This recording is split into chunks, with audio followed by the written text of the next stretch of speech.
Tonight, a special edition of Charlie Rose.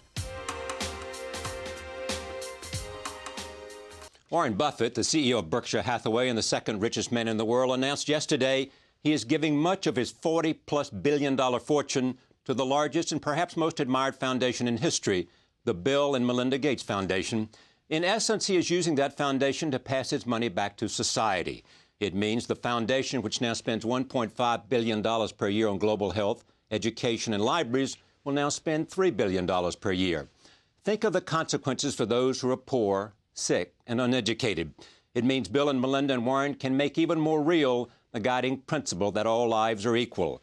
It means Warren Buffett joins great names in business history and philanthropy, Rockefeller, Ford, Carnegie, and Gates, who've given their fortune back to society. Think of the possibilities, and you understand why this is the most important and historic announcement ever in philanthropy. I am pleased that Warren, Bill, and Melinda are making their only television appearance today on this program. Warren is a very good friend, and I know and have great respect and affection for Bill and Melinda. Bill and I have done many television interviews before. This is Melinda's first appearance, and I hope not her last. Finally, Carol Loomis, the great business reporter from Fortune magazine, she broke the story yesterday, and her cover story is in Fortune magazine. The story is entitled, Warren Buffett Gives It Away. I am pleased to have Warren, Bill, and Melinda at this table. Thank you. This is as much of a win-win as I've seen in a long time. Yeah, it doesn't get any better than this. Tell me the significance as you see it of what's happened. Well, it's something I've always planned. My wife Susie and I had planned that whatever I made would go back to society, and originally I thought she would outlive me and that she'd make the big decision on it, the manner. But since her death, I had to rethink the best way to get the money into society and have it used in the most effective way. And I had a solution staring me in the face. And I'd seen Bill and Melinda do what they have done with their foundation. They've done it with their own money. They poured themselves into it. The decisions are great. Their goals are similar to mine. So the time is now. Bill has already given you a book to start reading about all these issues. He gave that to me last night. There'll probably be a quiz after the show, and I'll flunk it. We'll get to some of those questions. How much do you know about malaria and tuberculosis? Yeah, right. I think he wants me to contract all these diseases just so I can work on it. How do you two see the significance of this for you, for the causes you serve? Well, for us, it's just fantastic because we look at it as doubling the impact. The diseases we've already been working on and the education and the inequities we've been looking at for so long just basically double by Warren's gift, and it's incredible the depth that we'll be able to go to on some of these global health issues. Bill? Well, it's a huge responsibility. In some ways, if you make mistakes with your own money, you don't feel as bad about it as if it's someone else's. So now we're even more intent on doing it right. And it's a very exciting time. The advances in medicine and other things we can do to relieve poverty, we've been making good progress. And with the doubling of resources, we think our impact can even more than double. And so it's thrilling, but it's a huge responsibility. I mentioned that you two believe, and the guiding principle has been all lives are equal. What do you mean by that in terms of how it affects you and how you look at the world? Well, it's a pretty simple thing, and it goes back to something Warren talks about, where you can be born anywhere in the world and your opportunities are very different. This is ovarian lottery. Yes. And it's not really fair that we could save lives for a few $100s in many countries, and yet we don't. We don't discover the drugs, or even if we have them, we don't get them out there. And it turns out that if you save those lives, that has this incredible effect on reducing population growth, surprisingly, and then you have more resources to have great nutrition and education and get this virtuous cycle going that the richer countries have experienced, and that's an amazing thing. That should happen throughout the world. You mentioned Susie's death made you begin to think about it because she was not going to outlive you and run the Buffett Foundation. Tell me about what led up to this. I mean, was this sort of, you went to Bill and said, I've decided what I want to do? Were there a series of conversations? How did it unfold? Well, I began to mull various possibilities, and I wanted the money to be used effectively. And I've looked at a lot of foundations, Charlie, and and they're a number that I admire, but there's none that are in the same class, in my view, as the Bill and Melinda Gates Foundation, and not just because of size. They really have looked at the world without regard to gender, color, religion, geography, and they said, how can we do the most good for the most people, and particularly the people that have gotten the short straws in life. And so I mentioned that I was thinking about it to Bill, well, many months ago. Yeah. But I still was playing around in my mind the best way to do it, because I wanted something that would work well for the Berkshire Hathaway shareholders as well as for the people who are going to be the beneficiaries of the money. And finally, I came up with this plan, and when I decide on something, I'm ready to go. True words have never been spoken. That's true. So when you first heard this, what was your response? What did you think? When I first heard it, it's something that's very hard to believe that it might actually happen, but immediately turned for us to the responsibility. You know, when you give away your own money, you feel incredibly responsible as you do that. And then we look at it and you say, this is the body of Warren's work for his life. You feel, I think, doubly responsible giving away somebody else's money. And then I think immediately we turn from that and say, okay, what can be done for the world? What can be done for good? And it's just an awesome thing to be able to think about the number of people that you could lift out of poverty with a gift like this. Were there any issues that came up, Bill, in terms of the mechanics of this, how you do this? I mean, Warren had decided that he's going to give to 5 foundations, 6 of it going to Bill and Melinda Gates Foundation. I mean, any logistics here that you had to overcome? Well, in the last few months, we probably paid some lawyers' bills to make sure we got it structured the right way. Yes. But you know, in the end, even though there's some paperwork and some of that, it's really pretty simple. One other thing that we're thrilled about is Warren's joining us as a trustee, and so there'll be 3 trustees of the foundation.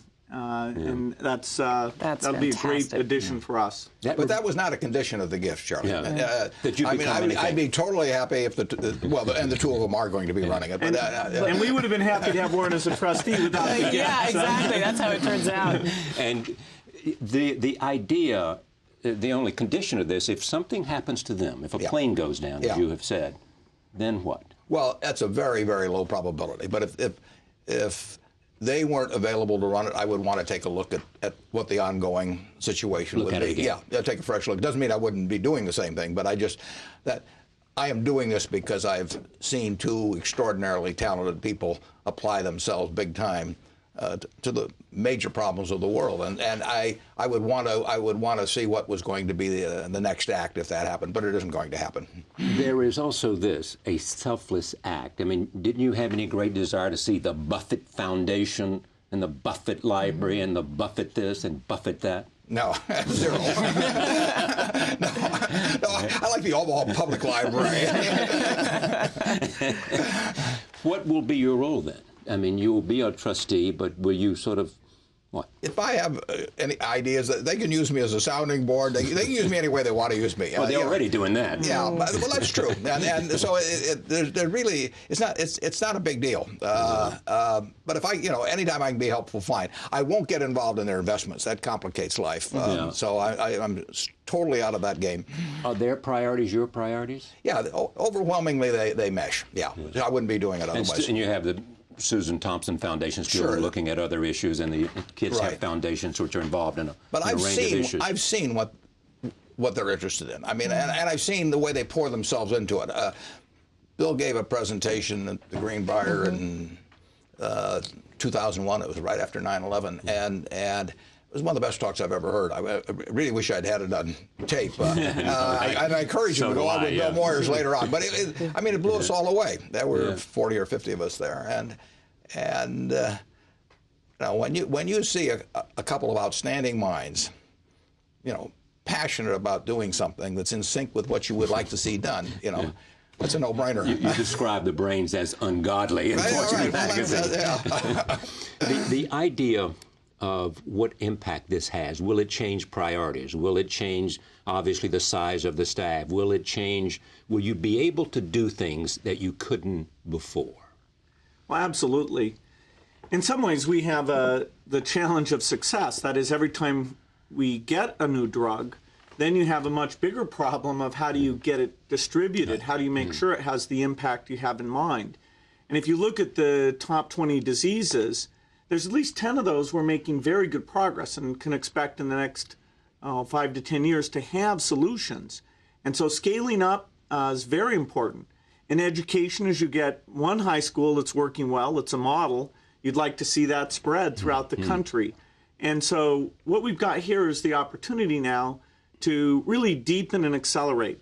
We'll add some things that relate to poverty, but the top goal being going after the health and poverty issues, and then education is the second. That's not going to change. You have found that, in fact, if you can change health, it will have an impact on how many children people have. It'll have an impact on a whole range of other things beyond their health. Absolutely. And I think what this allows us to do is deepen what we do in health. So where we're already working on medicines for malaria or tuberculosis vaccine or an AIDS vaccine, we can also start to surround those programs. You can't give somebody medicine if they don't have any food in their belly to eat or if they don't have clean water. And so looking at some issues around, say, agriculture to help small farmers in Africa, give them drought-resistant seeds for sorghum or help them get seeds that if there's a virus in their banana doesn't spread from crop year to year, help them get their products to market and have more information, helping them figure out ways that they can have clean water or healthy food to lift their family up while we're also starting to solve some of these diseases, I think is how we'll deepen the impact of what we're doing in health. Is there and has there been any kind of dilemma between spending money on terms of the future, as you did with the Grand Challenge, and spending money today in terms of the logistics of getting existing drugs to people?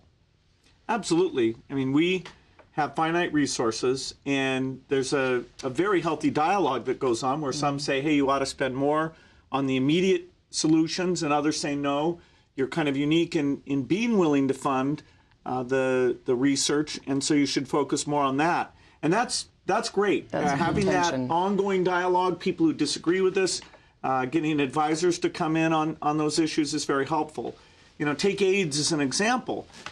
Spending money on prevention has this incredible impact because every case you prevents the cases that might have caused. Right. But then you see the face of the tragedy, the people who are getting ill, and you want to have treatment getting to them as well. And so these problems are big problems that can absorb huge amounts of money. And in fact, that's why we need to work with governments and make sure they get involved. And we've been very pleased to see many governments around the world step up and do more in this area of global health. And I think sometimes we also look for, is there a model project that we can do to prove something out that then can be taken to scale in other places? So we got in early with antiretrovirals in Botswana, knowing that we couldn't possibly give antiretrovirals to everybody in Africa that needs them. But if we could prove out that a country could really do it when it wasn't being done. So we got into that in 1999 with Merck. We each put in $50 million. And the first time Bill and I went to visit Botswana, even in 2003, there were only about 3,000 people, even then, with our program on antiretrovirals. But now we've taken that where you've got 62,000 people in the country on antiretrovirals. And it was a model program. So then when the government money, the PEPFAR money came in from the U.S. government, that could be expanded in other countries. So a lot of times we'll go in that way. And the research in terms of all these things is an ongoing huge commitment in terms of the payoff coming down the road. In terms of, you mentioned the 20 diseases. Give us a sense of what diseases that you think we're around the corner from dramatic differences. Malaria, TB, HIV. Yeah, then there's a series of diarrheal diseases, including rotavirus that we have a new vaccine for, and two other causes of diarrhea. So that's the two biggest killers of kids under 5 are diarrhea and respiratory disease. And we see that we can get through about 5 different vaccines drastically eliminate those deaths. It's over 10 million children a year die, and those are the top 2 causes. And so the top 5, AIDS, TB, malaria, and those 2 childhood causes, we're making great progress there. The other 15, like visceral leishmaniasis, are less known because they're only in the and less tropical areas. Yes. But He's going to be my family doctor, Charlie. I can see that. This guy is. He's got it. Yeah, I want him in the operating room. Or you're expert on tropical diseases, too. The idea of what they are doing, was it important to you to be able to make this philanthropic gift and have it pay off immediately? Well, you certainly want it to be used intelligently immediately. The payoffs don't necessarily come that fast. And frankly, that's why they'll be a lot better at this than I am. I like immediate feedback on things. I mean, I'm the kind of guy, if I walk into the ice cream store, I want a triple dipper right then.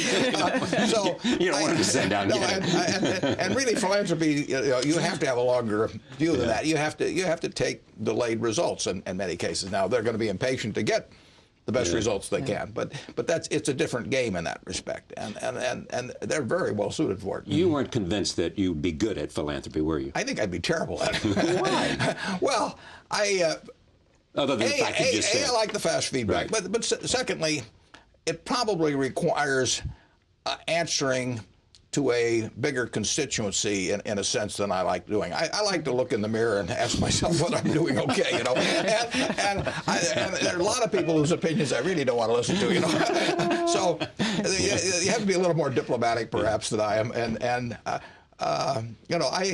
I'm just delighted, Charlie. As I said in that article, I mean, if you've got something important in life to do. Let's say I was going to play the golf match of my life, and I could get somebody to substitute for me like Tiger Woods, I would do it. Go with Tiger. No, and if I had to sing on television, and I could just mouth the words and get Sinatra in the back room, doing it for me, I'd do it. So the idea that you have various responsibilities in this world, and this money is a responsibility. But if you can get somebody better at doing something that needs to be done in your place. I'm used to that. People have been speculating, as you know, for a long time about why you haven't done this before. And you were saying you haven't done it before. Susie's death was one thing. Yeah, well, but if you go all the way back, Charlie, Susie and I decided when we were in our 20s that the money would go back to society. When you told her you were going to get rich, one thing you could sure. Well, I was sure, but she thought I was delusional. But as time went along, I managed to convince her. But it was always going to society. There wasn't any question about that. Now, my logic, but it also went down the grade of what I wanted to do. But my logic was that philanthropic needs would be huge today, tomorrow, 20 years from now, 100 years from now. And if people were going to devote their money to philanthropy, the ones who were high compounders should take care of the philanthropy 20 or 40 years out. Because that would be you. It would pound. Yeah, and I really thought, it made way more sense than to give $1 million 30 years ago, which might have been all I would have had available, to have it compound. And people who are low compounders should take care of the current needs. I mean, if I ran a university and I had two wealthy alumni and they were going to supply all the money, I would take the guy who wasn't going to do much with the money and use his money currently, and I would have the other fellow compound for me. So anyway, it was a convenient way to think anyway. And that has been my philosophy on it. But now is the time. You think people are surprised you did this? Probably, yeah. When you made this decision, you had to ask yourself, will there be consequences for this extraordinary compounding that has been taking place? And will it affect Berkshire Hathaway stockholders? Yeah, and I don't think it will one iota. As a matter of fact, 31% of the money that Berkshire Hathaway makes, if we can make another $100 million, 31% of it through my shares is going to philanthropy. So if there's if you could have a greater motivation than I've had over the years, I'm not sure you could, but I would have it now. I mean, it's a great feeling to know that as the company becomes worth more and more money, that it actually translates into something good for people around the world. So people put this value on it. You just for the benefit of the audience, the Bill and Melinda Gates Foundation, about $30 billion, something thereabouts. Right. That stock is committed, and in terms of present market value, it'd be about $30 billion. What you are doing is committing about $37 billion based on the value of shares today. $37 billion. Right. It'll be given. It starts immediately in 2006. Right. It will be given over a period of years. It'll be given indefinitely, in a sense. I mean, and to the extent that Berkshire becomes more valuable, which I think That's it will, it can be a lot bigger than $37 billion over time, and I think it will be. And the bigger the better. And it can be going on 20, 30, or 40 years from now. Bill and Melinda will agree on this point. I know of no one who loves his work more than this guy does. Absolutely. He loves to tap dance to work, as he says. That will continue. Yeah. You'll go back to Omaha and tap dance to work and make these decisions now knowing that you're not only benefiting the Berkshire shareholders, but also people's lives far away. I knew it would benefit philanthropy eventually, but now it's very tangible. It's very tangible. And every year, I hope those shares that are committed to go that year are worth more money. And over time, I think they will be. So this can be a lot bigger, and it's up to me to work to make it so. But you do grow great satisfaction from the fact that you now have made this decision and you know where it's going. Yeah, absolutely, Charlie. I mean, it's the second act of the money. Basically, you amass these claim checks, in effect, which money is on society, and then you figure out the best use for them. All right. How is your role going to change at all? Bill announced, a month ago that you were giving up chief software architect at Microsoft, leaving executive responsibilities, although you remain and will remain as chairman. Does that mean that your role at the Bill and Melinda Gates Foundation will change? Yes, in June 2008, I'll switch and become full-time at the foundation. And that was actually developing in parallel with Warren's thinking. But not connected? And they're unrelated. They're actually somewhat synergistic. That is, it's thrilling that as I'm going to full-time, that the scope of the resources have been expanded, more than doubled, because of what Warren's done. And my role is to help us learn. Melinda and I both travel quite a bit. I'll get to go to a lot more schools, a lot more of those trips, read more of these long health books. Patty Stonecipher runs the foundation, has done a fantastic job, and has been thinking about this scaling up, how we grow the staff and yet keep the efficiency that we all believe in. And so I'll be helping with strategy far more than I've been able to. So rather than one day a month, you're now going to have him as your assistant partner. It's going to be great. We love doing this work together. What ought to be said, and Warren has reminded me of this in every conversation we've ever had, this is named the Bill and Melinda Gates Foundation for a very good reason in terms of her involvement in this from the get-go. What do you do, and how is it divided between, and how will this evolve in terms of you two as trustees and sort of make all the decisions and set the vision along with the people who execute them like Well, I think you're using the right word, which is evolve, which is how our roles have evolved over the last 10 years that we've been at this together. I mean, I think it's hard to predict exactly how much time you're going to spend on something, but Bill spent more and more time over the years. I've had a bit more time, obviously, because I don't have a full-time career. Our kids are getting to where they're all at sort of school age now. But, I think it gives us more time to travel together. I think it really gives you a depth to the work when you can go out to Bangladesh and be in the slums, go out to India and be there, be with the people in Africa. It gives you a real depth to understand what are the issues they're facing. There's an incredible program already in tuberculosis. It's been going on for a long time, where every day for 6 months, if you're trying to be treated of tuberculosis, they give you a pill. So I was out in Zambia and saw this going on recently. But, you stand back and you ask the question, well, 6 months every day coming and standing in line for 2 hours to get your pill with no food in your belly, that's not a successful health program. So sometimes I think you have to actually be on the ground to understand what those numbers mean. And we're already looking at how do you cut that time in half and how do you ultimately get a vaccine. But I think those are the types of trips and the types of discussion that enrich the flavor of what we do together. And today, when I come back from a trip or when we're on a trip together, we just have a whole nother level of discussion about where we want to go and how we want to deepen the work. Many people believe that because of business techniques, demanding results, setting goals and making sure that they are met, that you guys have introduced something new to philanthropy and as a model. Tell me how you think the Bill and Melinda Gates Foundation is different, or how you believe its guiding principles ought to be. Well, I think there is something to be said for being incredibly results-oriented and having the kind of optimism that if you bring great people together and set very ambitious goals, amazing things can happen. I don't think that's totally new. I think you can go back to Rockefeller and say he was willing to go against conventional wisdom. He was willing to take on very tough problems.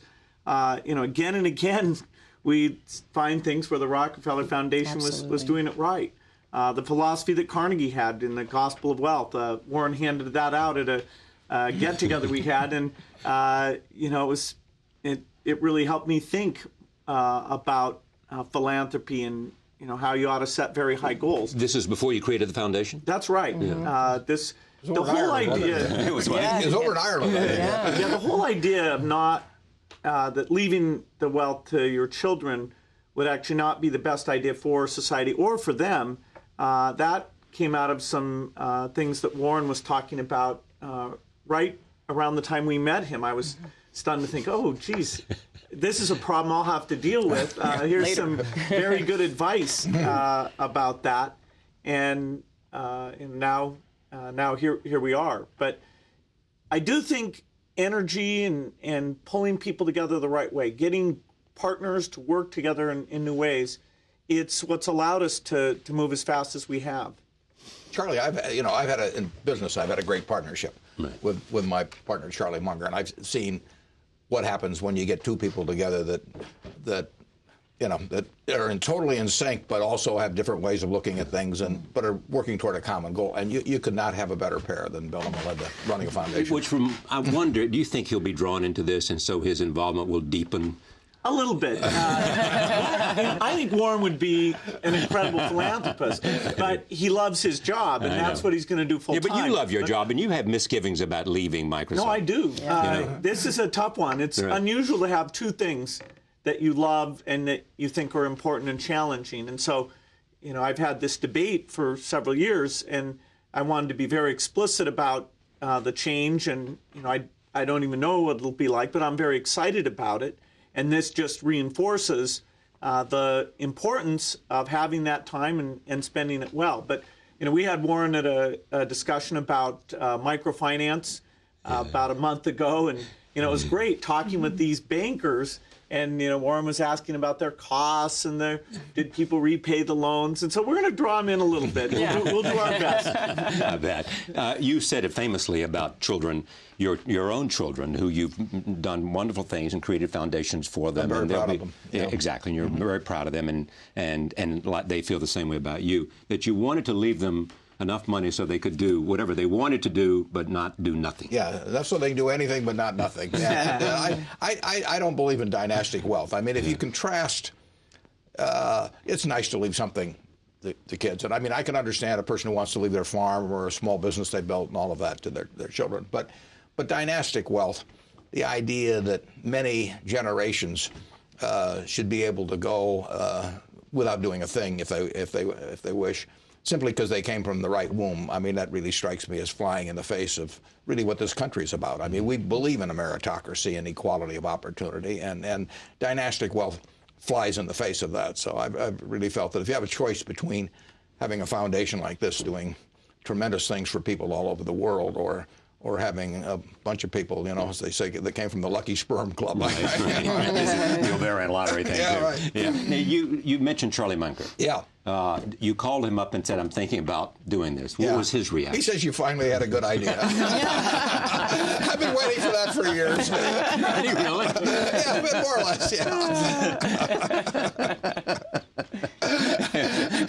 Took me 40 years to get that out of him, but I finally did. One good idea. Yeah, one good idea. Yeah, you're not expecting another one either. Yeah. But he believed in it and said this is the right thing for you to do. Yeah, sure. The idea that Warren got you to start thinking about philanthropy.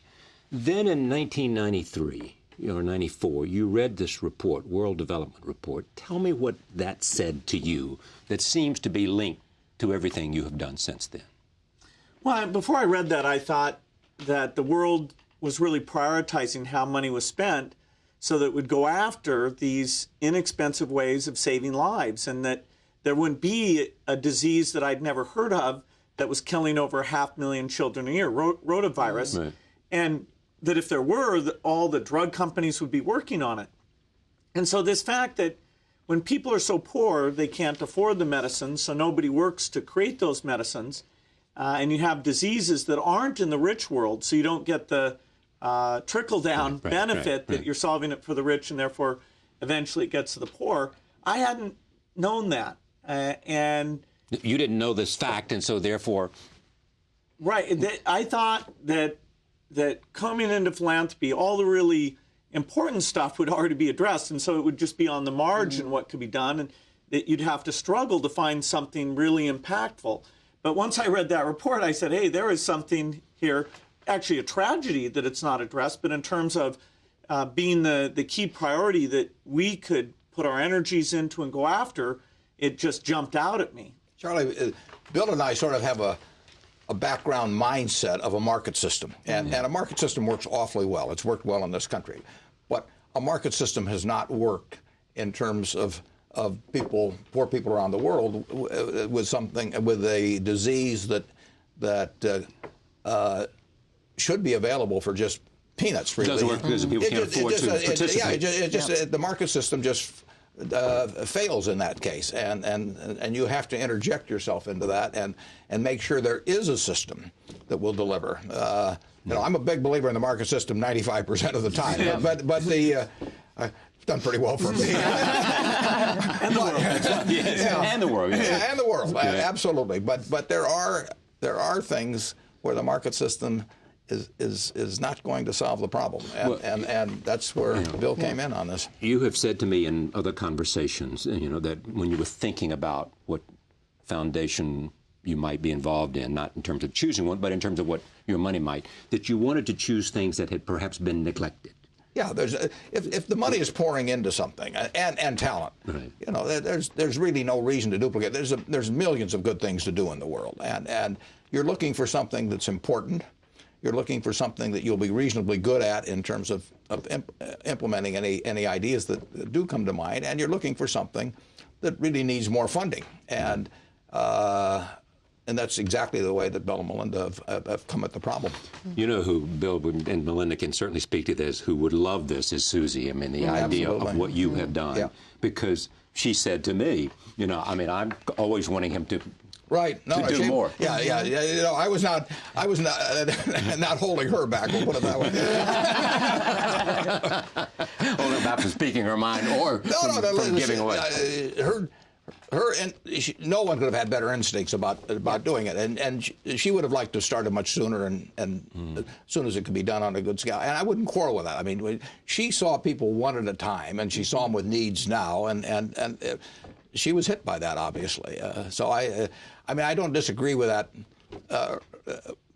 It was perfectly natural for her to react that way. And if I died when I was 60 or something, and there'd been a lot of money then, she would have really gone to town with it. And you would have been pleased that she would be running a foundation dedicated to that. No, absolutely. And she cared a lot about these issues. I mean, she talked enormously about women lifting themselves up in their situation, and particularly having access and tools to family planning was something she was very interested in. And she traveled extensively, especially to Vietnam and a lot of places in Southeast Asia. So she cared a lot about these inequities. And I keep thinking how pleased she would be she was made this decision. Yeah, I mean, and reproductive rights and parenthood and all those kinds of issues. What are the things that you're not doing, not beyond the things we've talked about, where there is an important issue out there or an important cause that you haven't been able to get to simply because you've been too busy with your own priorities right now? Well, yeah, I wouldn't say that it's because we're too busy. It's that we chose at first to focus on the greatest need, where we saw these medicines could help or vaccines could help. But one of the things we've known that's also been on the back of our minds for some time is the more you travel around the world and meet these people who need these medicines, they're living in slums. I mean, the greatest amount of population growth is going to come in the cities in these countries. And so when you go to slums, there's a whole variation of what those look like, from ones that have absolutely no clean running water, no sanitation, no streets, the houses are made of reeds, to ones that actually are getting somewhat sophisticated, where they've built a latrine or they've got trash services or they might have a little bit of a paved road. So looking at how you could plan for that population growth and getting the governments to start thinking about it so they put some infrastructure in place that when people move into those cities and they are living on less than $2 a day, that there's some place that they can go to actually have basic services.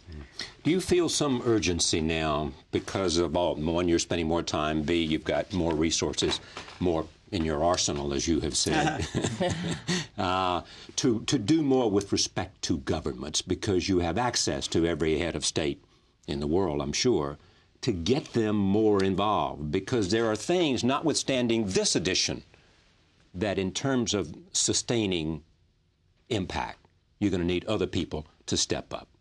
Absolutely. And the last few years have been good. The United States, under President Bush, has stepped up with the AIDS money under the PEPFAR program. A number of European governments, led by the UK, but with France and others, have stepped up and given more money to vaccines. Norway also doing a great job there. And we need to keep that going. Bono has been a great partner in getting that dialogue going and creating the visibility. In fact, Warren and I called him up and gave him the news of what was going on now, here. this was last night or a week ago or what? Yesterday afternoon. Right after the story came We out. could not create another possible leak. Oh, yeah. He might be singing about it. He'll be singing about it tonight, I'm sure. We hope so. Go ahead. So, you called him up. Getting governments, the rich world governments, more engaged in these issues in the right way, and then getting the developing world governments to have these priorities and get the infrastructure in place, that will make a big difference in how effective we are. We have to do that, and we're going to get more time to focus on that. And treating with more urgency. How much corruption is there in the delivery of health care to the poorest among us in the most difficult countries? Well, in fact, some things like building roads or building a dam, things like that, you end up with a lot of layers that lend themselves to diverting the money. With vaccines, it's easier to have transparency. Nobody likes to hoard them because you don't need that many. And you have to refrigerate them and all that. Being able to go out and check if they were actually delivered, to check the coverage is relatively straightforward. So we have to be vigilant on this. There's always going to be things like, the Jeeps that got bought and where did they end up. Right. But it's a simpler system than most development, and therefore we ought to be able to make sure that 95% of it gets exactly to where it should go. There's going to be a little bit of leakage, but in fact, if you're not comfortable with that, you shouldn't It's wrong business get to in be this in. field Exactly. at all. If you don't recognize leakage, I said that. You hope, in what way this will, in a sense, spur other wealthy people? Well, it's an interesting thing, Charlie. When people are thinking about amassing wealth, they frequently go to somebody else that they think knows more about it than they do and join in. I mean, 50 years ago last month, I started a partnership, and 7 people gave me $105,000. Now, why'd they do it? They thought I would be better at accumulating money for them than they could themselves. Good bet. Well, it worked out okay. But why not apply that same thinking when you're eventually dispersing wealth? I mean, the idea that your old business cronies or some local pals at the country club or whomever, or even a professional staff that may take over the agenda. The idea that you can't also apply that same theory of getting people that are better than you are at doing something in dispersing wealth as well as in amassing wealth, I think it's sort of obvious. So I would hope that people, even of modest means, that don't have something specific that they really want to do it. And if they have something specific, God bless them. I mean, if they have their alma mater or whatever.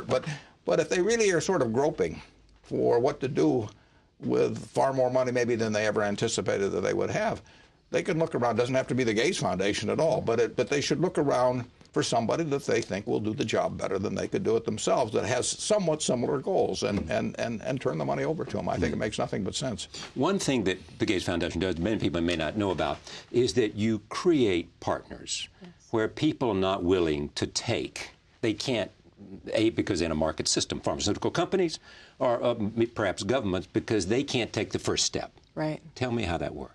Well, I'll give you an example maybe that will highlight this. There's an organization that we work with called the Institute for One World Health. There's a disease that affects a lot of people, about 200,000 people, primarily in certain states in India and Bangladesh. And this Institute for One World Health had seen this drug that had been proven that they thought that it worked in one place in Africa. But the drug was 50 years old. It had been created in Italy. There was only one lab in Malta that still was working on it. And they said, look, if we could really do the final stage trials of this drug and prove out that it could work on this disease, Kala-Azar visceral leishmaniasis, and really get it out there, we could save a lot of lives. And so we've worked with them to help them finish the trials. Now we're helping them push it through the regulatory body in India, which takes a whole other set of learning and infrastructure to do. And then ultimately, we'll actually go with the David and Lucille Packard Foundation, having an organization they work with called Janani that actually can distribute drugs out in these particular states, in this place in Bangladesh. And so we'll work through them to get the drug distributed out. So that's an example of how we took something where there really is no market for that at all in the developed world, but in the developing world, it's a horrible parasitic disease that lots of people die from, and so we're going to help get that out to the people that need it through those different organizations. Is there much sharing of information among foundations and at the highest levels of people that are doing research on important subjects? Absolutely. Unlike the software business. Yeah, because there's no rivalry, really. We're all going after the same thing. And we don't do any science ourselves. You mentioned pharmaceutical companies. Well, they know how to create drugs and test drugs. And so, for example, GlaxoSmithKline, GSK, has been one of our partners where we're using their expertise, but we provide the financial resources so that they can turn to their shareholders and say, hey, this is responsible. We're doing rich world drugs, and the resources are here for us to apply ourselves to malaria, which is one of our great partnerships with them. So in a sense, we're just a small piece of the puzzle. It's these partnerships that we create that really do all the work. That provide the kind of manpower and money that you need for the future. Do you have any idea how many lives the work of the Gates Foundation has saved? What do people tell you about the children that are alive today that might not have been otherwise? Well, particularly the easiest place to measure that is in the vaccine work. I mean, we got into that work early in 1998, 1999, and we made a large commitment to this global Alliance for Vaccine Initiative that we actually helped create, and we got other governments to come into it. Which has been the biggest recipient of your funds. Exactly. We gave them $750 million initially, and we went back just this year and announced, or in 2005, announced another $750 million grant over another 10 years. So we've gotten rich governments to come into that fund, and then 75 of these developing world governments come and apply for the money. But when you look at the vaccines that are out there, we think we know that 1.7 million lives have been saved just by children getting the basic vaccines that we take for granted in our country. Diphtheria, tetanus, and pertussis is something every mother in the U.S. goes and gets for her child when they're under the age of 1.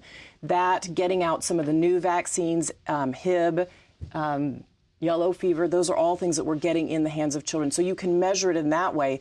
And they estimate over the 10-year life of this thing, I think, that we'll save about 10 million children's lives via those vaccines. 10 million. Yes. That says it all, doesn't it? Makes a difference, doesn't it? It does. Is this part of what drew you away from something you loved to where you will spend the rest of your life? You're 50 years old. You're 75. Yeah, you know. I've noticed. Well, Carol Lynn, first question, she said, are you ill? Are you doing this because you're ill? I'm in amazing health. I mean, considering the fact how I eat, no, I can't believe and burger it. ice creams and Coca-Cola. Absolutely, but it works. Is the fact that you can save lives something you never imagined when you were in, as you have said, 24/7, would you say I was a eye shade, eyes down software guy? Well, doing software is a phenomenally fun thing, and the empowerment it provides, that I love, and I'll always keep a connection to that. But as you say, for the rest of my life, starting 2 years from now, my full-time work is going to be this foundation, and it's thrilling because I meet brilliant people. I give them a little bit of optimism, show them maybe a path they might not have seen, go out in the field, see the setbacks, try and figure out a way around those. I get to work with Melinda, my dad, Patty Stonecipher, just incredible people. And so, I'm doubly blessed to have had the work at Microsoft and now this foundation work. When we described to a friend what Warren was doing, we were saying, wow, this is an amazing thing that the two of you met and that this could come together. And they acted like it was, almost obvious that this would happen. I have to say, to me, it wasn't. And even when Warren first mentioned it, was like, wow, is he serious about that? Wow, are we ready for that? And, it's only hitting me today. I mean, this is the day Warren's going to actually sign these letters. But how long ago was that, Bill? Do you remember? They first mentioned it to you. Over the last year and a half or so, he mentioned it. And at first it was, kind of in passing, just a very nice thing that, gosh, your foundation's doing well. And we'd had that ongoing dialogue. It was in the last few months that it was clear he was getting very serious. And with Warren, once he decides something, it's very crisp. The other thing I know about you, once you make a decision, you don't look back. You have not lost one moment of sleep because I might be doing the wrong thing. I might maybe nothing. Nothing. Do you wish you had done this earlier? No, I really don't. I think this is the right time. This is the right time to do it. I do, Charlie. Yeah. I've had a good chance to see what they've done. I feel Berkshire is positioned better than ever for the future. I mean, one thing about it is, if I'd given the stock in a lump amount, there might be people who say that they were too concentrated in one stock and that sort of thing. Well, I want the well-being of their foundation to be sort of concentrated in Berkshire, because I think it's going to do very well. So I wouldn't want them to be forced to sell it and buy government bonds or something of the sort. So this way, I think I don't see how it could be any better. So they're sitting on stock, and they may or may not have to cash in the stock.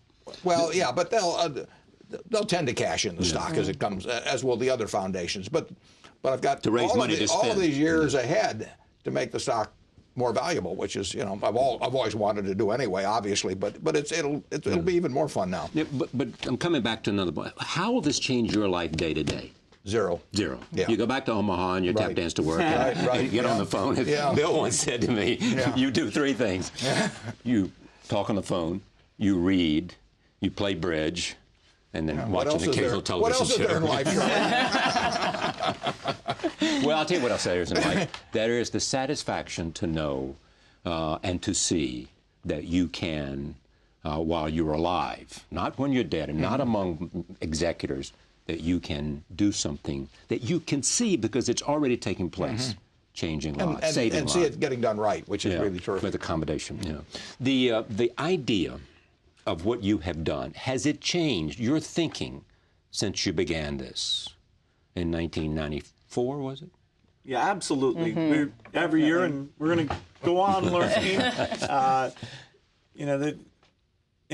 In philanthropy, to make sure you're spending the money right is harder. You don't get a market response quite the same way, and so you're gonna do things wrong. And you're dealing with partnerships and incentive systems, and so there's a lot of choices that you have to make. For example, when we started out, we didn't think of having a dialogue with governments because we weren't sure enough about what we were doing to be able to go and say, look, put more money into vaccines, put more money into AIDS. And it was 4 or 5 years into it that we started to say, wow, even our resources are small enough that we're going to have advocacy. And so that's a new capability that we're getting better at, and working with partners like Bono to have that. And we need to keep learning. And even, I would say, even in education, the U.S. education system, realizing, I think we went into it a little bit naively at first, thinking if we could get enough of these small schools up and running, you'd get enough that the system would see how great they were, that they would start to really replicate. And as we've learned more, we've realized not only do you have to have, of course, great intermediaries to replicate those models, but you really have to work with the state and local government. You've got to work at the district level, politics. And you've got to work at the state level if they're going to sustain those schools and grow more over time. And that's been a lesson for us. And we'll take lessons like that in every area that we work in. The 60% of the Gates Foundation is directed to global health, as I understand it. And the other 40 is education, especially high school education and libraries. That that pretty much will not change in terms of the percentage of what you spend in the future? That's right. The global health, which we also now include global development, Right. so the finance and agriculture and slums and sanitation, that's going to be 60+%. And then education, which is very focused on the United States. We said, what's the biggest inequity in the world and what's the biggest issue for the country that we were lucky enough to grow up in to maintain its incredible position and its incredible contributions. And so that will stay as our other big priority and be about a third of the resources. So both will be scaling up with this incredible gift.